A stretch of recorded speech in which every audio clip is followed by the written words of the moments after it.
everyone, James here from Sweet Pea Machine Embroidery, and I have the top 10 machine embroidery tips for people just starting out, so stay tuned. Tip number 1, equip yourself. Possibly the most important thing to remember when preparing for your first machine embroidery project is to ensure that you have all the equipment you will need to complete the project. You are probably aware that you will need an embroidery machine for machine embroidery. But other less obvious items are easier to overlook or forget. Nothing is more irritating than getting halfway through a project and realizing you don't have the right machine, embroidery needle, stabilizer, or fabric to accomplish what you wanted. Even things like sharp embroidery scissors, though seemingly obvious, can be easy to forget.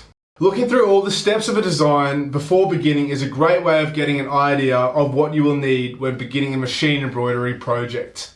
I'll be making a video in the future where I'll be going into a lot more depth about the most important machine embroidery essentials, so keep your eye out for that. Tip number 2, time. Allowing yourself plenty of time and reaching realistic goals with your designs will go a long way in ensuring you don't get frustrated or bored with machine embroidery.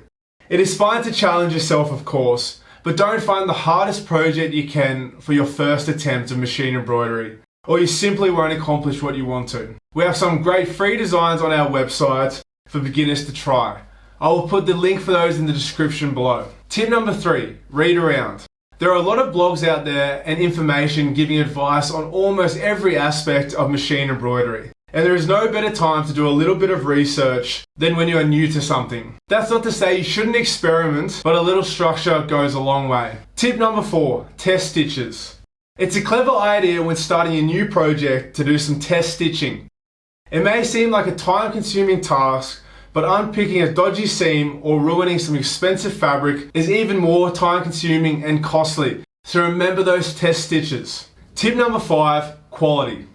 Machine embroidery is just like any other aspect of life, in that you get what you pay for. I understand that most people have to work within a budget, I surely do, but keeping this in mind, you can save yourself a lot of irritation for spending a tiny bit more on a better quality product. For example, some quality thread. Tip number 6, know your limits.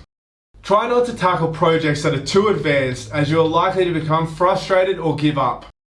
As previously stated, it's important to challenge yourself, but take small steps. Tip number 7, frugality. This may seem like a contradiction after what we said about having the right equipment and ensuring you're aiming for quality. But it is important to balance this with cost. Think about spending the money right on the right things in the beginning. Start with a small stash of fabric and a machine that is within your means. Tip number 8, socialize. Share your hobby with others and get involved with a community. No one is going to appreciate your designs more than other enthusiasts. So get involved with a Facebook community like the Sweet Pea group. I'll put a link for our Sweet Pea Facebook page in the description below. Tip number 9, variate. You should start off creating a number of different kinds of designs, at least early on, so you can try to master everything. If you find one you really like, you can focus on this, but in the beginning, it is important to branch out and experiment. Most importantly, have fun and enjoy the projects that you're working on. Tip number 10, make sure it's fun. One of the most important things to remember is that if this is a hobby for you, it needs to be fun. Have fun and don't stress. Mistakes happen and they're easy to fix, so don't get frustrated. Machine embroidery is very addictive, and once you start, you'll never want to go back. So enjoy every second you have with your embroidery machine. So that's all from me today. I hope you enjoyed this video and learned some helpful tips for your machine embroidery journey. Make sure you go over to sweetpea.com, that is SWPEA.com, for the best machine embroidery designs and essentials on the market. If you want to see more videos like this, remember to like and subscribe. Have a lovely day, and I'll see you next time.